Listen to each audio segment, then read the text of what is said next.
अस्सलामुअलैकुम दोस्तों, welcome back to our channel find Urdu. Bulk bulk का मतलब है ज्यादा मिकदार या बड़ा हिस्सा।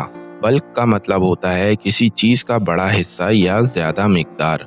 ये लफ्ज अक्सर ट्रेड, शॉपिंग और फिजिकल गुड्स के हवाले से यूज होता है।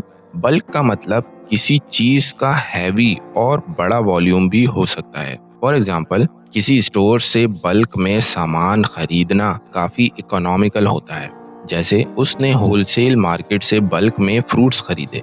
Buying in bulk is often cheaper. Bulk में खरीदना अक्सर सस्ता होता है। तो दोस्तों, बल्क का मतलब है ज्यादा मिकदार या बड़ा हिस्सा। उम्मीद है अब आपको बल्क का मतलब समझ में आ गया होगा। मिलते हैं नेक्स्ट वीडियो में। शुक्रिया।